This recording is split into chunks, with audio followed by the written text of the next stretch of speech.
Wal ba'su ba'dal mauti haqqun. Kebangkitan sesudah kematian itu benar adanya. Wa dzalika hina yanfukhu Israfilu alaihi salamu fis-sur. Dan itu terjadi ketika malaikat Israfil meniup sangkakala. Fa idzahum minal ajdasi ila rabbihim yangsilun. Nah, Bapak Ibu, di ayat ini kemudian setelah ditiup sangkakala itu, maka semua akan bangkit, semua akan dibangkitkan kembali menuju Allah Subhanahu wa ta'ala. Dalam ayat yang lain, summa nufikha fihi ukhra fa idzahum qiyamu yanzurun. Maka ketika ditiupkan itu kemudian bangkit. Jadi tiupan yang pertama itu semuanya mati. Tiupan yang kedua bangkit. Jadi ada tiupan pertama fa idzahum minal ajdasi ila rabbihim yangsilun, dan ada tsumma nufikha fi ukhra fa idzahum qiyamu yanzurun. Ada tiupan kematian dan ada tiupan kebangkitan. Dalam ayat yang lain disebutkan dengan redaksi yang berbeda tetapi dengan makna yang sama. Contohnya di dalam surah An-Nazi'at, Allah Subhanahu wa taala itu di dalam ayat tersebut juga menjelaskan ada tiupan yang pertama tasba'u harratifah diikuti dengan tiupan yang kedua. Jadi ada dua kali tiupan. Dan tiupan di sini ma'ruf, sudah kita kenali. Nah, karena kita sudah diajarkan bab tiupan menika sejak dahulu, ke zaman cilik mbiyen wis diajari bab menika. Wasur lughah, dan yang dimaksud sur secara bahasa itu seperti tanduk. Jadi secara bahasa itu maknanya trompet seperti tanduk, tapi tidak seperti itu.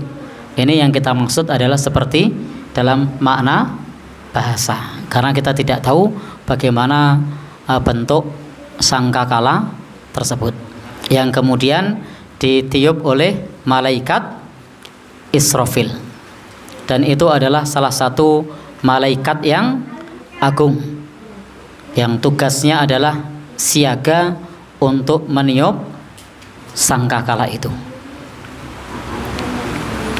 Yang pertama namanya nafkhatul faza', tiupan kehancuran.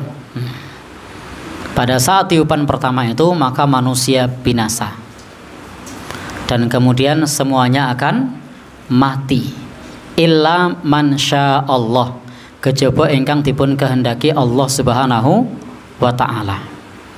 Wasaniyah, tiupan kedua nafkhatul ba'thi, tiupan kebangkitan.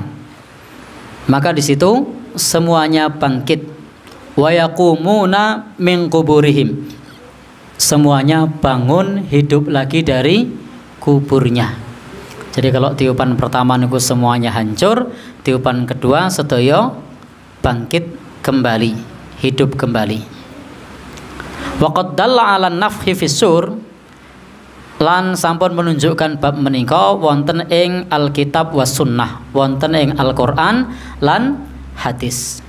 Demikian pula wonten bab menika kalebet ijma' umat Nabi kita sallallahu alaihi wasallam.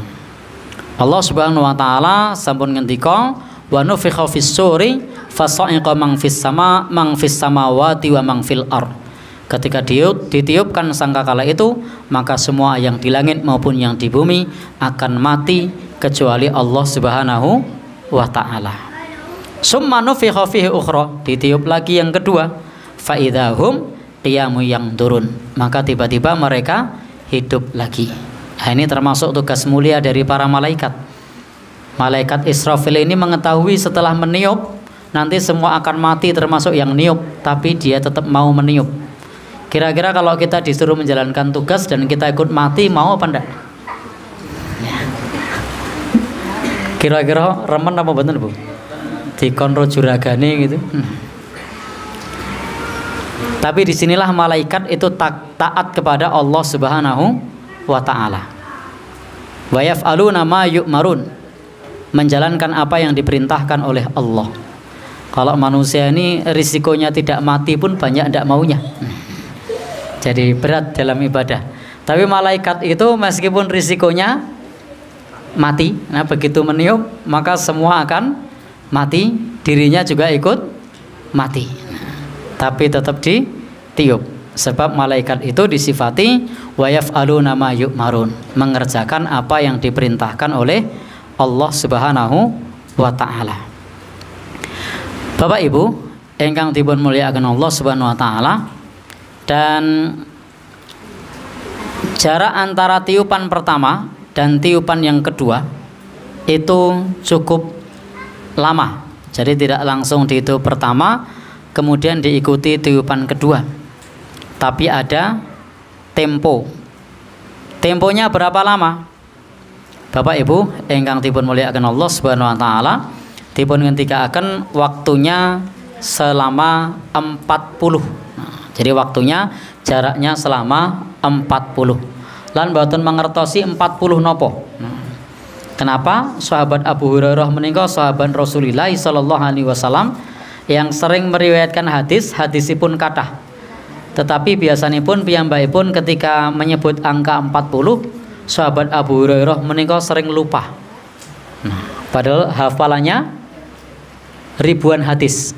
Nanging menawi sampun nyebut sekawan dosa, menika piyambakipun lupa. Apakah 40 hari, 40 bulan, apa 40 tahun. Suatu saat disebutkan wonten ing hadis riwayat Imam Bukhari lan Muslim saking sahabat Abu Hurairah, ada penjelasan ma bainan nafkhatain arbaun, apa yang ada di antara dua tiupan itu 40. Dan beliau lupa Nabi ngendika 40 hari, apa Nabi ngendika 40 bulan, napa Nabi ngendika 40 tahun. Sahabat Abu Hurairah lupa. Para sahabat bertanya, ya Abu Hurairah, arba'una yauman, wahai Abu Hurairah, apakah 40 hari? Apa itu? Apa itu tuh kalau bahasa kita apa ya istilahnya? Mbuhlah, entahlah, lupa. Qalu arba'una syahron, apa 40 bulan? Apa itu? Entahlah. Qalu, para sahabat bertanya, arba'una sanah, apa 40 tahun? Jawab oleh, apa itu? Intinya ada jarak antara tiupan pertama dan tiupan kedua menika selama 40.